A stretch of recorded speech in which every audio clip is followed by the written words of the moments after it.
Hello. या लेक्चरमध्ये आपण मे 2026च्या राज्य व्यवस्था आणि राष्ट्रीय घडामोडी बघणार आहोत. तर सगळ्यात आधी आपला आहे सर्वोच्च न्यायालयातील न्यायाधीशांच्या संख्येमध्ये वाढ झालेली आहे. आता हे खूप जास्त महत्वाचं आहे, खूप म्हणजे खूप, कारण की आपल्याला माहित आहे की कॉन्स्टिट्यूशन मध्ये काही पण थोडेफार चेंजेस झाले तरी त्याच्यावर प्रश्न विचारण्याचे चान्सेस खूप जास्त असतात. आता ते डायरेक्ट कॉन्स्टिट्यूशन मध्ये चेंज नाही झाले, पण त्याच रिलेटेड जवळपास आहे. ठीक आहे. आता संख्येत वाढ झाली म्हणजे काय की आधी 33+1 होते, आता 37+1 झालेले आहेत. आता +1 म्हणजे काय की जे आपले सीजेआय असतात, चीफ जस्टिस ऑफ इंडिया, तर ते वेगळे पकडतात. का बरं सांगतो तुम्हाला. तर हे आधी 34 होते आणि आता 38 झालेले आहेत. ठीक आहे. तर हे लक्षात ठेवा, इम्पॉर्टंट आहे. आता आपल्याला त्याचं बॅकग्राऊंड पण माहित पाहिजे, खूप जास्त महत्वाचं आहे. ठीक आहे. ते म्हणजे आपलं जे कॉन्स्टिट्यूशन मध्ये आहे त्याचे आर्टिकल आहे, त्याच्यानंतर एक त्यांनी लॉ वगैरे पास केला होता आणि त्याच्यामध्ये काही चेंजेस झाले, तर ते सगळे आपल्याला माहिती पाहिजे. आता कॉन्स्टिट्यूशन मध्ये एक आर्टिकल आहे, आर्टिकल 124. ह्याच्यामध्ये त्यांनी काय सांगितलंय आपल्या कॉन्स्टिट्यूशनने की एक सुप्रीम कोर्ट असायला पाहिजे. हे जे सुप्रीम कोर्ट आहे हे सुप्रीम कोर्ट एक असायला पाहिजे आणि त्याच्यामध्ये एक चीफ जस्टिस ऑफ इंडिया असायला पाहिजे. ठीक आहे. एक चीफ जस्टिस असायला पाहिजे आणि बाकी 7 जजेस असायला पाहिजे. कधीपर्यंत? जोपर्यंत पार्लमेंट लॉ नाही बनवत तोपर्यंत. लक्षात ठेवा, हे तसं स्टॅटिकचा पार्ट आहे, पण तुम्हाला सांगून देतो पटापट. ते बघा, 7 कधीपर्यंत? जोपर्यंत पार्लमेंट लॉ बनवत नाही. आता पार्लमेंटला तेच पाहिजे असतं जोपर्यंत म्हणजे कधी कधी कॉन्स्टिट्यूशन काही पॉवर देतं आणि कधी कधी नाही, असं त्यांना होतं. ठीक आहे. तर कॉन्स्टिट्यूशनने त्यांना पॉवर दिला की तुम्हाला जे सुप्रीम कोर्टात जजेस आहे ते वाढवायचे, तुम्हाला त्यासाठी वेगळं लॉ बनवावं लागेल. तर आपल्या जे पार्लमेंट आहे त्यांनी काय केलं, 1956 ला एक लॉ बनवला. कोणता? The supreme court number of जजेस ऍक्ट, किंवा सर्वोच्च न्यायालय न्यायाधीशांची संख्या अधिनियम 1956. ठीक आहे. इम्पॉर्टंट आहे, लक्षात ठेवा. आता ह्याच्यामध्ये त्यांनी काय केलं, आधी 7+1 होते म्हणजे 8 होते, तर 8 मध्ये 8 वरून त्यांनी 10+1 केले. ठीक आहे. 10+1 असे टोटल 11 केले. लक्षात ठेवा ही संख्या. त्याच्यानंतर काय केलं, म्हणजे त्याच्यामध्ये आता वारंवार दुरुस्त्या केल्या. कधी कधी 1960ला, 1978ला, 1986ला, 2009ला, 2019ला आणि आता लेटेस्ट मे 2026ला. तर हे सगळं लक्षात ठेवायचं आहे. ठीक आहे. 1960 म्हणजे हे टोटल 6 वेळा झाले. एवढी गोष्ट लक्षात ठेवा. आणि 2019चं आणि 2026चं लक्षात ठेवा. 19ला किती? 34 होते आणि 2026ला 27 होते. ठीक आहे. हे सगळं मी तुम्हाला एक्सप्लेन केलेलं आहे, एकदा वाचून घ्या. त्याच्यानंतर वन केस वन डेटा आणि सुसहाय्य. आता वन केस वन डाटा आणि हे सुसहाय्य आहे, हे दोन्ही आपले जे सुप्रीम कोर्ट आहे किंवा सर्वोच्च न्यायालय आहे त्याचे इनिशिएटिव्ह आहेत, तर लक्षात ठेवायचे. आता वन केस वन डेटा हे काय म्हणजे काय की आता आपली जे गव्हर्नमेंट आहे तर त्याचं तेच चालू आहे ना की वन नेशन वन इलेक्शन किंवा वन डिस्ट्रिक्ट वन प्रॉडक्ट वगैरे असे खूप सारे इनिशिएटिव्ह चालू आहे. तसं आता सुप्रीम कोर्ट म्हटलं आम्ही का मागे राहू, तर आम्ही पण तसं काहीतरी करतो. तर त्यांनी काय केलं की सुप्रीम कोर्टाचा पूर्ण डेटा आहे तो, प्लस राज्याचा पूर्ण डेटा आहे तो, म्हणजे राज्य हायकोर्टाचा, त्याच्यानंतर जे डिस्ट्रिक्ट कोर्ट्स आहेत त्याचा डेटा आणि तालुका कोर्ट्स आहेत त्याचा डेटा, तर ह्या 4 डेटा एकत्र केले. कुठं? डिजिटली.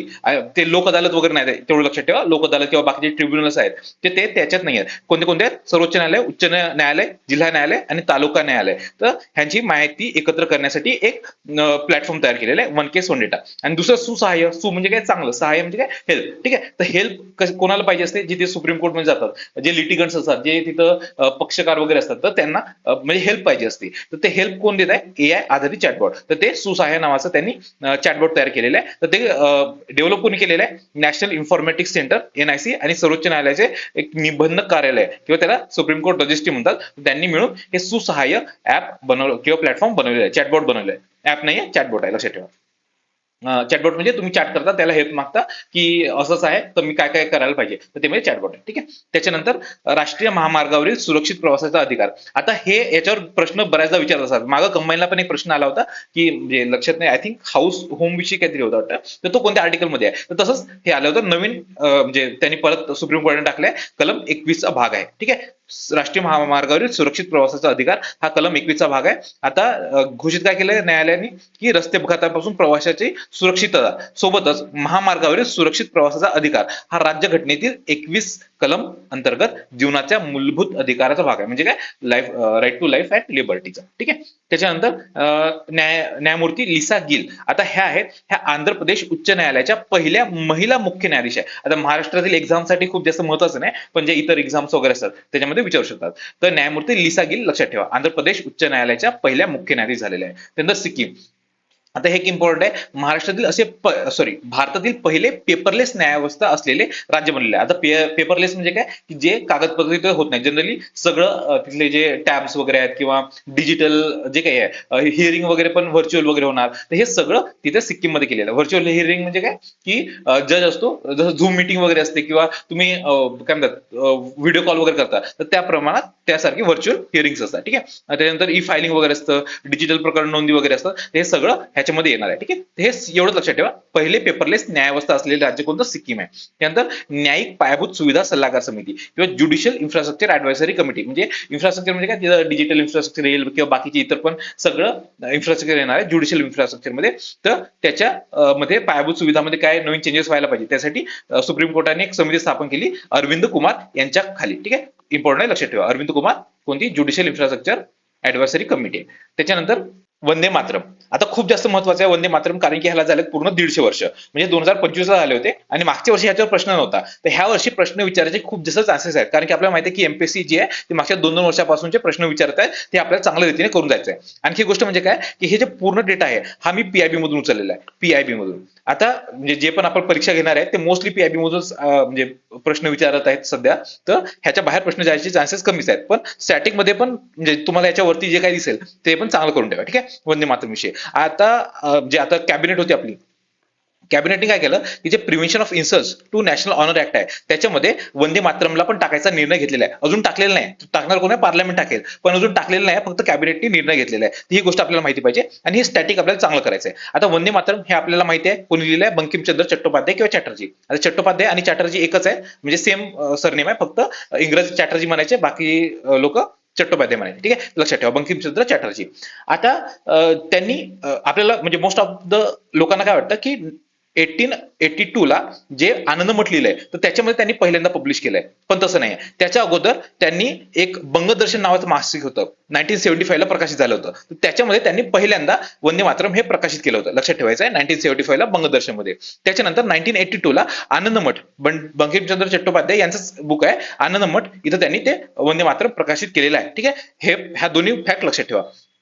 आता आनंद मठ विषयी पण लक्षात ठेवा, आनंद मठ वर पण प्रश्न येऊ शकतो. आता आनंद मठ हे म्हणजे कशाच्या रिलेटेड बुक होतं, एक संन्यासी रिव्हॉल्ट झाला होता, तुम्ही स्टार्टिंग मध्ये करत असाल संन्यासी रिव्हॉल्ट, तर त्याच्याविषयी आनंद मठ होतं. हे एक फॅक्ट लक्षात ठेवा. ठीक आहे. त्याच्यानंतर 1896, आता आपल्याला माहिती आहे जनगण मन कोण लिहिले आहे, रवींद्रनाथ टागोर. तर त्यांनीच हे जे वंदे मातरम गीत आहे ते पण त्यांनी गायलेलं आहे काँग्रेस अधिवेशनामध्ये. सगळ्यात पहिल्यांदा रवींद्रनाथ टागोरांनी लिहिलेलं आहे, गायलेलं आहे 1896 ला. आता काँग्रेस अधिवेशन 1896 कुठं झालं होतं, कोलकाता इथं. हे पण एक फॅक्ट लक्षात ठेवा. आणि प्रिसाइड कोणी केलं होतं, प्रिसाइड केलं त्याचं प्रेसिडेंट कोण होतं, सयानी काहीतरी होते वाटते, मुस्लिम होते, तुम्ही एकदा चेक करून घ्या, आय थिंक सयानीच काहीतरी होते. ठीक आहे. तर बघून घ्या. त्याच्यानंतर 7 ऑगस्ट 1905 हे प्रथम राजकीय घोषवाक्य म्हणून त्याचा वापर करण्यात आला. ह्या सगळ्या फॅक्ट आहेत, हे सगळ्या लक्षात ठेवा, याच्यावर काही पण प्रश्न विचारू शकतात. नंतर वंदे मातरम संप्रदाय पण होता, तो ऑक्टोबर 1905 ला स्थापन झाला होता, वंदे मातरम संप्रदाय. त्यानंतर ऑगस्ट 1906 बीसी पाल, बिपिन चंद्र पाल यांच्या नेतृत्वाखाली वंदे मातरम हे इंग्रजी दैनिक सुरू झाले होते. हे फॅक्ट लक्षात ठेवा. कोण, म्हणजे हे सगळं तुम्ही स्टार्टिंग मध्ये करता, मी फक्त वाचून दाखवतोय. 1907 मध्ये मादाम भिकाजी कामा यांनी स्टुटगार्ट जर्मनी इथे प्रथम भारताबाहेर तिरंगा म्हणजे लहरवला होता. आता ते ज्या मादाम भिकाजी कामा वगैरे आहेत त्या पॅरिस सोबत पण रिलेटेड वगैरे आहे. हे सगळं तुम्ही एकदा स्टार्टिंग मधून चांगलं बघून घ्या. ठीक आहे. त्यानंतर 24 जानेवारी 1950 ला संविधान सभेने वंदे मातरम ला राष्ट्रीय गीत घोषित केलं होतं आणि जे अध्यक्ष होते डॉक्टर राजेंद्र प्रसाद, त्यांनी त्याचा दर्जा राष्ट्रगीता इतकाच असल्याचे अधोरेखित केले होते. ठीक आहे. लक्षात ठेवा, वंदे मातरम आणि जे आपलं जनगण मन आहे त्या दोघांचाही दर्जा सेम आहे. ठीक आहे. हे इम्पॉर्टंट आहे. त्यानंतर जे केंद्रीय मंत्रिमंडळ आहे किंवा ज्याला आपण कॅबिनेट म्हणतो, तर त्यांनी राष्ट्रीय सन्मान अवमान प्रतिबंध अधिनियम 1971, तर त्याच्यामध्ये आता तुम्हाला मग सांगितल्याप्रमाणे वंदे मातरमला टाकायचा निर्णय घेतलाय. पण त्याच्यामध्ये आता सध्याच्या कंडिशनला फक्त 3च गोष्टी आहेत. कोणत्या कोणत्या, राष्ट्रगीत आहे, राष्ट्रीय ध्वज आहे आणि भारताचे संविधान आहे. ह्या 3च गोष्टी आहेत. आणि आपले जे फंडामेंटल ड्युटी मध्ये त्याच्यामध्ये पण ह्या 3च गोष्टी आहेत, ते लक्षात ठेवायचे. राष्ट्रगीत, राष्ट्रीय ध्वज आणि भारताचे संविधान. राष्ट्रगीत म्हणजे आपले जनगण मन आहे आणि त्याच्यामध्ये वंदे मातरम नाही, हे लक्षात ठेवा सध्या कंडिशनला. पण पुढे जाऊन पार्लमेंट त्याच्यावर वोटिंग घेऊन ते पारित करू शकतं. त्याच्यानंतर वंदे मातरम आणि जनगण मन हे दोन्ही सोबत सादर करायचं आहे असं गव्हर्नमेंटने मागं म्हणजे GR वगैरे काढला होता. तर हे आपलं लक्षात ठेवायचं आहे. आणि जेव्हा केव्हा वंदे मातरम जनगणमन सोबत सादर केली जाईल, तर त्यावेळेस वंदे मातरम प्रथम म्हणजे जनगणमनाच्या आधी वंदे मातरम म्हटलं जाईल. त्याच्यानंतर संपूर्ण सादरीकरणाचा कालावधी, हा जो वंदे मातरम आहे त्याचा कालावधी सुमारे 3 मिनिटे 10 सेकंद असेल. हे सगळं आपल्याला लक्षात ठेवायचं, ठीक आहे. त्याच्यानंतर विकसित भारतासाठी DPI 2047चं रोडमॅप. DPI म्हणजे काय? Digital public infrastructure.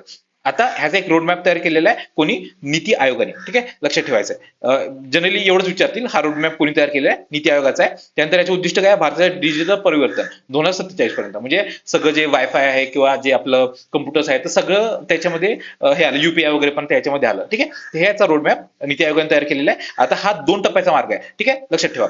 कोणते कोणते याचं DPI 1.0 होतं ते ऑलरेडी होऊन गेलेलं आहे. आता DPI 2 आणि DPI 3 आलेलं आहे, ठीक आहे. तर हे DPI 2 कधीपासून कधीपर्यंत आहे? 2025 पासून तर 2035 पर्यंत. इथं जेवढे पण MSME आहे, कृषी शिक्षण, आरोग्य क्षेत्रातील ज्या काही गोष्टी आहेत, तर त्याच्यामधली ज्या स्ट्रक्चरल जे गोष्टी आहेत किंवा स्ट्रक्चरल ज्या ब्लॉकेड्स आहेत तर ते काढायचे, ठीक आहे.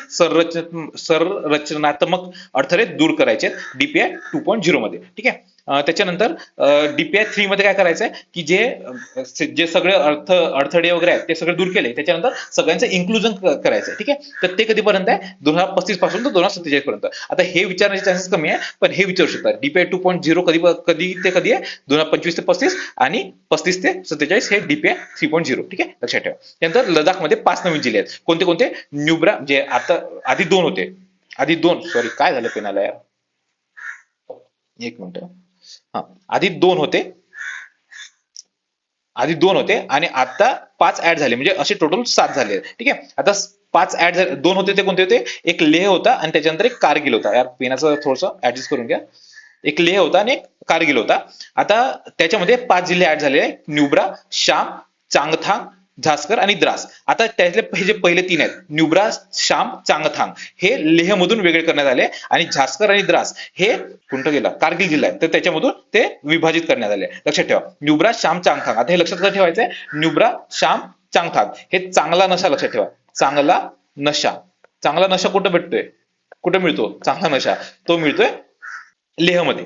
लेहमध्ये चांगला नशा मिळतोय. आणि जे कारगिल आहे तिथं झाड आहे, चांगल्या नशाचं झाड. झाड झाड कुठे आहे?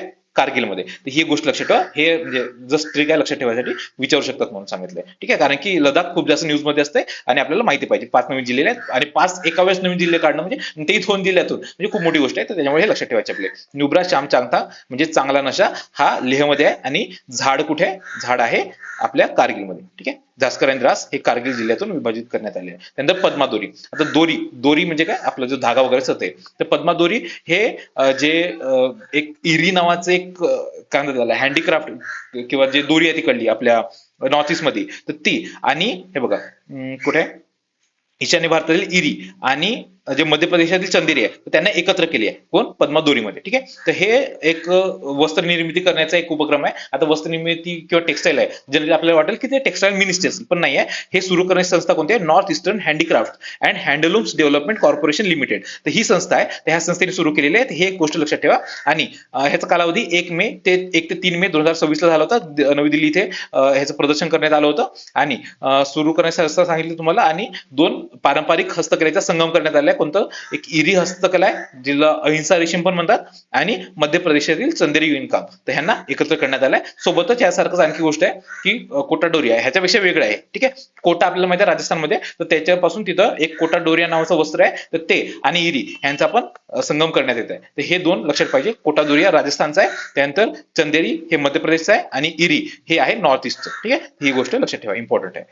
त्याच्यानंतर रुसोम पूल किंवा रुसोम ब्रिजेस. आता हे पण महत्वाचं आहे, कारण की अशाच्यावर प्रश्न विचारतात आणि UPSC मध्ये अशाच्यावर प्रश्न विचारलेला आहे. कारण की एक रूट ब्रिजेस होते, ते कोणत्या राज्यातले होते? मेघालयातले होते. तसे याच्यावर मागे एकदा प्रश्न आले होते UPSC मध्ये. तर हे असे बाकी ठिकाणी पण विचारू शकतात. आता रुसोम पूल ह्यांना काय युनेस्कोनी आता डॉक्युमेंटेशन केलंय सिक्कीम सरकारसोबत मिळून, ठीक आहे. तर हे लक्षात ठेवायचे आहे. रुसोम ब्रिज कुठले आहेत? सिक्कीम मधले. आता हे म्हणजे खूप भारी असतात, म्हणजे खूप प्राचीन काळापासून ते बनवत आलेले. एक लेपचा नावाची कम्युनिटी आहे, लेपचा तिथे असते, तर ते लेपचा नावाची कम्युनिटी बनवत असते हे ब्रिजेस. आणि म्हणजे भूकंप येऊ की खूप मोठे मोठे पूर येऊ तरी हे हालत नाही, एकदम भारी असतात, एकदम टिकून राहतात, ठीक आहे. आता असे पूल्स आहेत, ह्यांना आता मॉडर्न जे टेक्नॉलॉजी सोबत मिळून म्हणजे एकदम काहीतरी नवीन इन्फ्रास्ट्रक्चर बांधण्यासाठी हे युनेस्कोनी यांचं डॉक्युमेंटेशन केलंय. लक्षात ठेवायचं आहे. रुसोम पूल कुठं? पारंपरिक बांबू आणि वेलून पासून बनवलेले असतात. आणि कोण बांधतंय? लेपचा समुदाय तुम्हाला सांगितलं. आणि खांचनजोंगा बायोस्फिअर रिझर्व्ह आहे, तर तिथे हे आढळतात. ठीक आहे, कोण बांधतंय? लेपचा समुदाय. त्यानंतर युनेस्को आणि सिक्कीम सरकार यांनी या पुलाचे डॉक्युमेंटेशन केलेले आहे, तुम्हाला सांगितलं. त्याच्यानंतर हे पूल अत्यंत लवचिक असून तुम्हाला सांगितल्याप्रमाणे भूकंपीय हालचाली झाल्या किंवा मोठे मोठे पूर आले, जसं की ग्लोफ सारखे.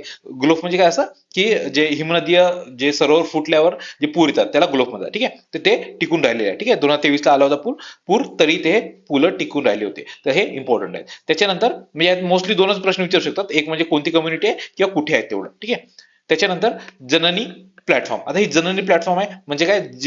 Journey of antenatal, natal and neonatal integrated care. आता हे म्हणजे जननी प्लॅटफॉर्म आहे. म्हणजे काय? जननीवरून आपल्या लक्षात येतं जननी म्हणजे माता. हे माता आणि जे छोटं बाळ असतं त्यांच्या हेल्थसाठी असणार आहे ऑब्व्हियसली. हे रिप्रोडक्टिव्ह अँड चाइल्ड हेल्थ पोर्टलचे जे अपग्रेडेड व्हर्जन म्हणतो, तर तसं हे जननी प्लॅटफॉर्म आहे. त्यात हे सुरू कोणी केलेलं आहे? जे ऑब्व्हियसली जे आरोग्य आणि कुटुंब कल्याण मंत्रालय असणार आहे तेच आहे. त्यानंतर उद्दिष्ट मातृ आणि बाल आरोग्य सेवा बळकट करण्यासाठी. ठीक आहे, त्यानंतर मिसिंग लिंक प्रकल्प. आता हा तर खूप जास्त न्यूज मध्ये होता, आणि आता 4-5 दिवस आधीची गोष्ट आहे की याच्यावर दगड वगैरे पडले आणि ह्याच्यावर खड्डे वगैरे पण पडले, ते उद्घाटनाच्या काही महिन्या वगैरे मध्येच ते खूप जास्त न्यूज मध्ये वगैरे होतं. पण आता मे मध्ये याचं उद्घाटन वगैरे झालं होतं, ते आपल्याला माहिती पाहिजे.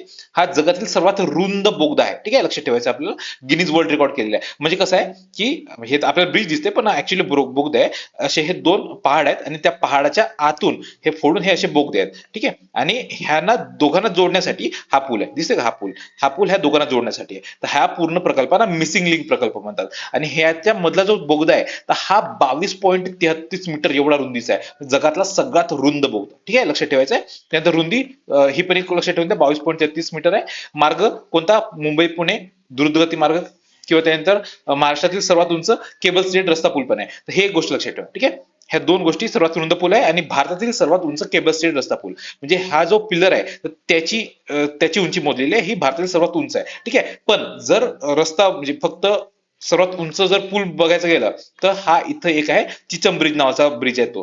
तो चिचम ब्रिज सर्वात उंच आहे भारतातला, तो कोणत्याही प्रकारचा असू द्या. ठीक आहे, पण हा जर पिल्लर वाला बघितला, असं केबल स्टेट वाला बघितला, तर हा आपला कोणता जो मिसिंग लिंक प्रकल्प वाला आहे तो सर्वात उंच आहे. ठीक आहे, त्याच्यानंतर खासगी शाळांमधील आरक्षण. आता हे एक म्हणजे घटना झाली होती, म्हणजे केस झाली होती, लखनौ पब्लिक स्कूल वर्सेस उत्तर प्रदेशची सरकार. तर त्यांच्यामध्ये सुप्रीम कोर्टामध्ये केस गेली होती. तर त्याच्यामुळे हे न्यूज मध्ये होतं. तर त्याच्यामध्ये आपल्या सुप्रीम कोर्टाने पुन्हा सांगितलं की आरटी ऍक्टच्या अंडर जे 25% आरक्षण आहे कोणाला, जे प्रायव्हेट शाळा असतात तर त्याच्यामध्ये जे पण गरीब मुलं किंवा जे ईडब्ल्यूएस कॅटेगरी मधले असतात किंवा जे इतर पण डिसएडव्हान्टेज ग्रुपमधले मुलं असतात, तर त्या मुलांसाठी 25% जागा राखीव ठेवणे हे म्हणजे बरोबर आहे. ठीक आहे, ते शिक्षणाचा हक्क किंवा आरटीई ऍक्ट अधिनियम अंतर्गत खासगी विना अनुदानित शाळांनी आर्थिकदृष्ट्या दुर्बल, ज्यांना आपण ईडब्ल्यूएस म्हणतो, आणि वंचित गटातील मुलांसाठी 25% जागा राखीव ठेवणे हे आवश्यक आहे. ठीक आहे, आता समजा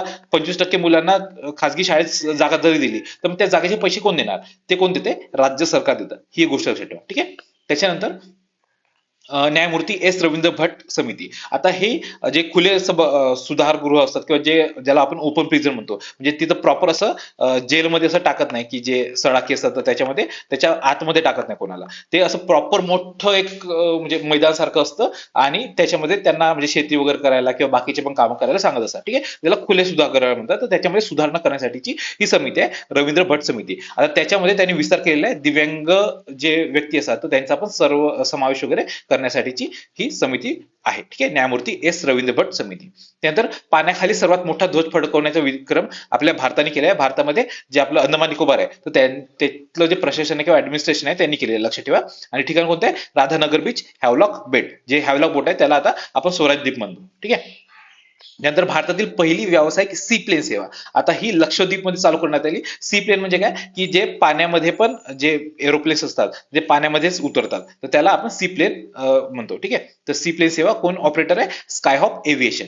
आता लक्षद्वीप लक्षात ठेवा आणि स्कायहॉप एव्हिएशन दोन्ही लक्षात ठेवा, इम्पॉर्टंट आहे. त्यानंतर भारतातील पहिली बहुपदरी फ्री फ्लो बॅरियर रहित टोल प्रणाली. म्हणजे काय? आपण जनरली हा समजा रस्ता आहे तर रस्त्यामध्ये इथं मध्येच टोल असतो. ठीक आहे, म्हणजे इथून गाडी आली तर इथं थांबावं लागतं लाईनीमध्ये आणि त्याच्यानंतर तर ते फास्टॅगनी ते म्हणजे पैसे काढतात आणि मग आपल्याला जाऊ देतात. आता इथं तसं नसणार आहे. हे काय समजा रस्ता आहे तर तुम्ही इथून गाड्याने जा, इथं तुम्हाला काहीतरी डिटेक्टर असतील आणि ते डिटेक्ट थ्रू ते काय करतील, तुमचं नंबर प्लेट रिकॉग्निशन करतील आणि फास्टॅगचा युज करून ते तुमचे पैसे काढतील. ठीक आहे, तसा तो टोल असा असणार आहे. पहिलं कोणतं राज्य आहे? गुजरातमध्ये केलेलं आहे. ठीक आहे. त्याच्यानंतर कर्नाटक. आता कर्नाटक हे गिग जे कामगार असतात, गिग म्हणजे जे प्लॅटफॉर्म वर्कर्स असतात, जसं ओला उबेरवाले किंवा जे झोमॅटोवाले वगैरे असतात ते. ठीक आहे, तर जे आपल्याला बॉईज असतात ना, ते जो डिलिव्हरी बॉईज, तर ते गिग कामगारांसाठी भारतातील पहिली डिजिटल तक्रार निवारण प्रणाली सुरू करणारे राज्य कर्नाटक आहे. ठीक आहे, म्हणजे गिग कामगारांना काही पण इश्यू वगैरे आला तर ते लगेच डिजिटली तक्रार देऊ शकतात. ठीक आहे. त्यानंतर खुरेल मोबाईल अप्लिकेशन. आता हे जे अप्लिकेशन आहे हे आपत्ती प्रतिसाद किंवा ज्याला आपण डिझास्टर रिस्पॉन्स म्हणतो, तर त्याला बळकट करण्यासाठी काढणारं राज्य कोणतं आहे? मिझोरम. खूप जास्त महत्वाचं नाहीये. ठीक आहे. त्याच्यानंतर स्वस्थ भारत पोर्टल. स्वस्थ म्हणजे ऑब्व्हियसली आपल्या हेल्थ रिलेटेड असणार आहे, तर मंत्रालय पण आरोग्य मंत्रालय असणार आहे. आता 10वं राष्ट्रीय नवोपक्रम सर्वसमावेशकता शिखर परिषद हे सुरू करण्यात आलेले आहे. ते लक्षात ठेवायची गरज नाही, फक्त एवढं लक्षात ठेवा आरोग्य मंत्रालय, म्हणजे तसं हे इम्पॉर्टंट पण नाही जास्त काय. त्यानंतर सेंट्रल प्रभारी ऑफिसर पोर्टल. आता हे एक लक्षात ठेवा, हे नीती आयोगाने सुरू केलेलं आहे. ठीक आहे, सेंट्रल प्रभारी ऑफिसर पोर्टल असंच नाव आहे त्याचं.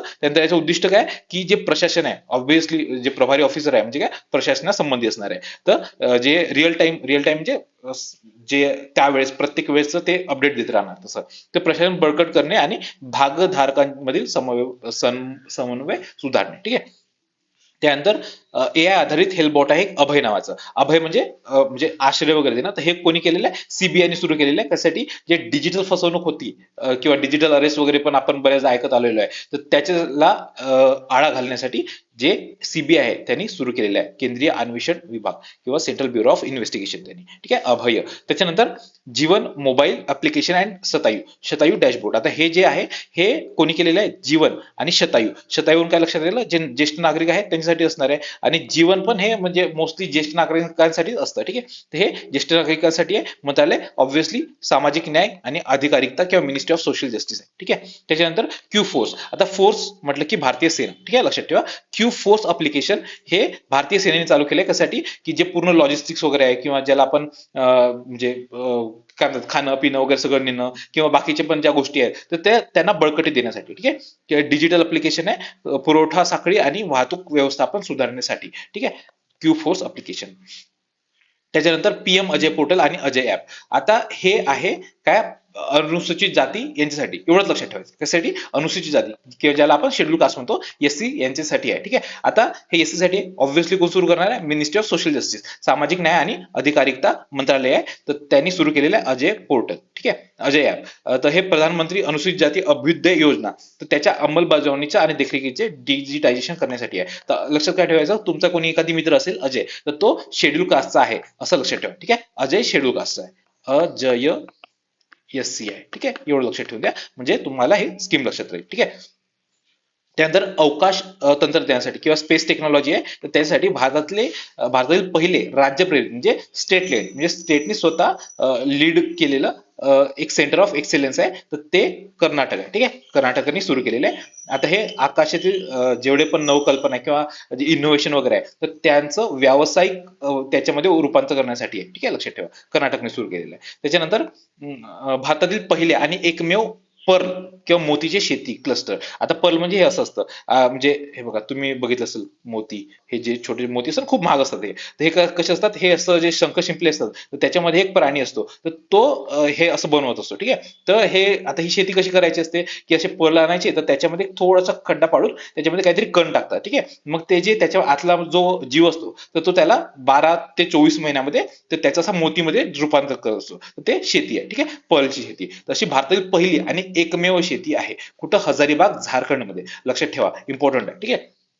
आता क्वेश्चन अंडर आहे प्रधानमंत्री मत्स्य संपदा योजना अंतर्गत. त्याच्यानंतर प्रकल्प वर्तक. आता वर्तक प्रकल्प आहे हा सीमा रस्ते संघटना किंवा बॉर्डर रोड ऑर्गनायझेशन किंवा बीआरओ म्हणतात त्याला, तर त्यांनी हा सुरू केलेला आहे आणि खूप भारी रस्ते बांधतात. म्हणजे आता मी मागे हिमाचल प्रदेशमध्ये गेलो होतो, आता तिथे हिमालय आहे आणि त्याच्यामध्ये रस्ते एवढे भारी बांधले त्यांनी, की म्हणजे तुम्हाला एक साधा गाडीला दचका नाही बसत.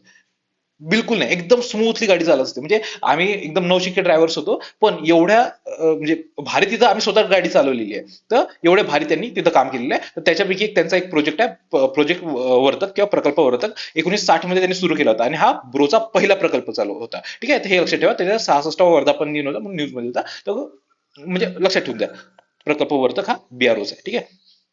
त्यानंतर भीमा मंडळी इको हेरिटेज स्थळ. आता हे संबलपूर जिल्ह्या ओडिशामध्ये आहे. आता इको हेरिटेज म्हणजे काय? इको म्हणजे जे नेचर रिलेटेड आहे, म्हणजे तिथं झाडं असतील किंवा जे जंगल वगैरे असतील, नद्या वगैरे असतील ते. आणि हेरिटेज म्हणजे काय? आपलं जे वारसा वगैरे असतो ते. ठीक आहे, तर असं इको हेरिटेज हे संबलपूर जिल्ह्या ओडिशामध्ये भीमा मंडळी आहे, तर त्याला स्थान मिळालेलं आहे. ठीक आहे, लक्षात ठेवा, इम्पॉर्टंट आहे. इको हेरिटेज स्थळ त्याला आपण घोषित केलं इको हेरिटेज आहे म्हणून भीमा मंडळीला. आता हे काय 10,000 वर्ष आधीच्या गुफा वगैरे आहेत, म्हणजे प्री हिस्टोरिक साईट आहे तिथं. आणि तिथे रॉक आर्ट वगैरे पण आहेत. भीमा मंडळ कुठे? संबलपूर जिल्हा ओडिसा. त्यानंतर भारतातील सर्वात मोठा इथेनॉल फीडस्टॉक. आता इथेनॉलचं खूप जास्त चालू आहे न्यूज मध्ये पण. E20 आलाय आणि खूप लोक त्याला क्रिटिसाइज वगैरे करतात, गाड्या वगैरे खराब होत आहे. आणि मोस्टली काय म्हणतात की जे गन्ने का ज्यूस आहे, तर गन्न्याच्या किंवा जे आपलं ऊसाच्या रसापासून ते इथेनॉल बनवत आहे, आणि त्याच्यामुळे खूप जास्त तिथं माशा वगैरेचे पण आपण व्हिडिओ आलेले बघितले. त्यामुळे आपण परीक्षेत आलं तर आपल्याला काय वाटेल, ऊसापासून सगळ्यात जास्त इथेनॉल उत्पन्न होतं, पण तसं नाहीये. हे आहे मकापासून. म्हणजे आधी ऊसापासून होतं, पण आता मक्याने त्याला मागे टाकलेलं आहे. त्यामुळे लक्षात ठेवा. ठीक आहे.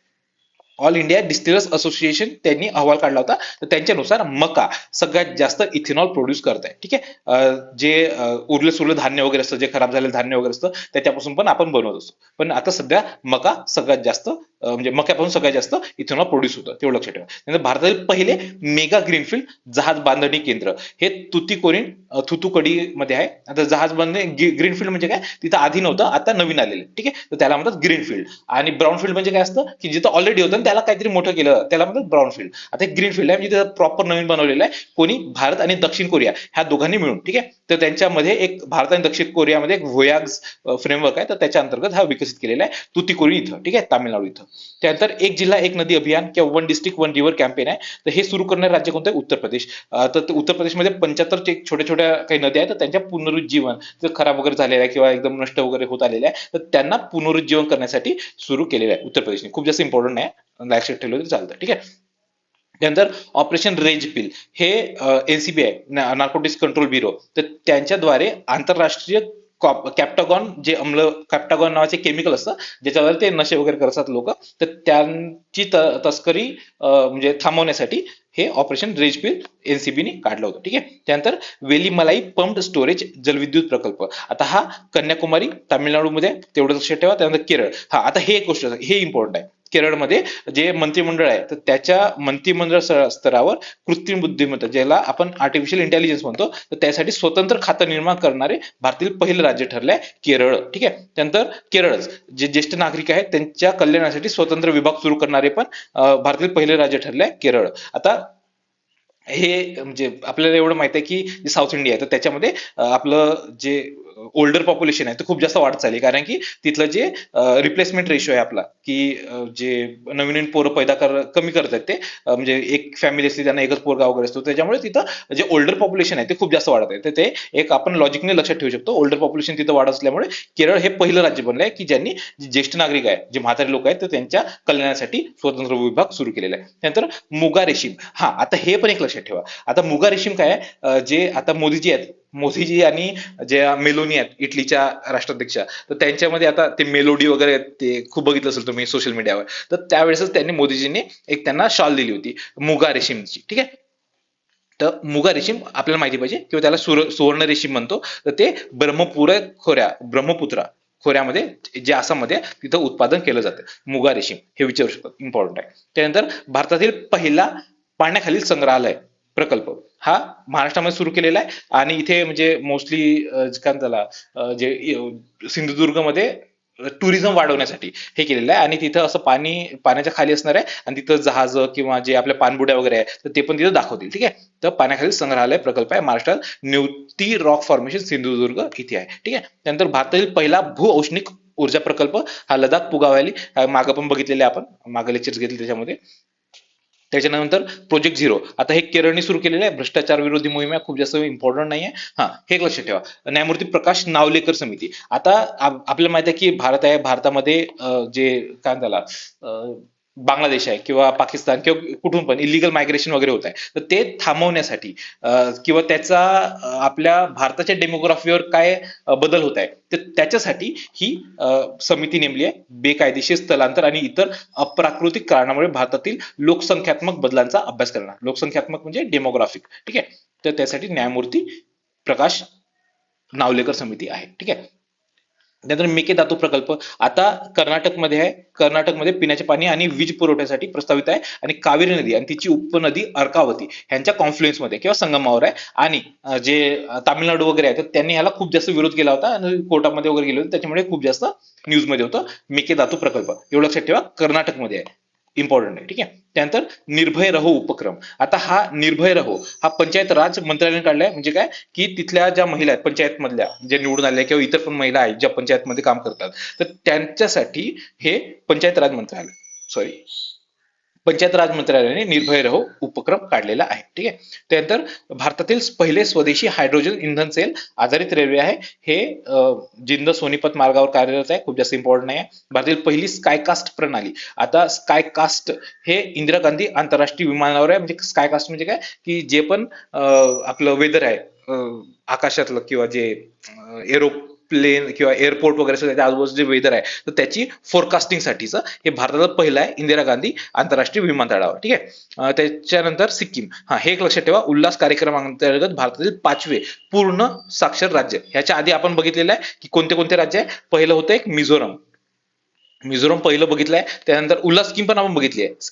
स्कीम्स मध्ये मागच्या आय थिंक 1-2 महिन्याच्या आधीची बघितलेलं आहे स्कीम्स मध्ये की उल्हास स्कीम बघितलेली आहे. आता पहिलं कोणतं होतं, मिझोरम होतं. त्याच्यानंतर म्हणजे फुल्ली फंक्शनल म्हणजे काय की ते वाचू शकतात, गणित करू शकतात, त्यांना समजतं जे काही वाचते ते, त्याला फुल्ली फंक्शनल होतं. ठीक आहे. तर ते पहिलं मिझोरम राज्य होतं. दुसरं होतं गोवा राज्य झालं होतं. ठीक आहे. आणि तिसरं त्रिपुरा होतं आय थिंक, बरोबर त्रिपुरा होतं. आणि अजून चौथं हिमाचल प्रदेश होतं आय थिंक. आणि हे आता 5वं सिक्कीम झालेलं आहे. ठीक आहे. एवढे 5 लक्षात ठेवून द्या. आणि त्याच्यानंतर पण आता जून मध्ये पण झालेलं आहे आय थिंक, उत्तराखंड झालेलं आहे आणि पहिलं एक युटी झालेलं आहे लद्दाख म्हणून. ठीक आहे. तर ते आपण नंतर पुढे जेव्हा जुलैचा वगैरे आपण कव्हर करू त्याच्यामध्ये ते कव्हर करू. पण आज सध्या 5 लक्षात ठेवा. ठीक आहे. कोणतं, मिझोरम, त्याच्यानंतर दुसरं गोवा, तिसरं त्रिपुरा, चौथं हिमाचल प्रदेश आणि 5वं सिक्कीम. ठीक आहे. आणि उल्हास कार्यक्रम पण आपण आधी बघितलेला आहे. ठीक आहे. त्याच्यानंतर अशा प्रकारे आपले हे पॉलिटीचे संपलेले आहेत. चलो फिर बाय बाय.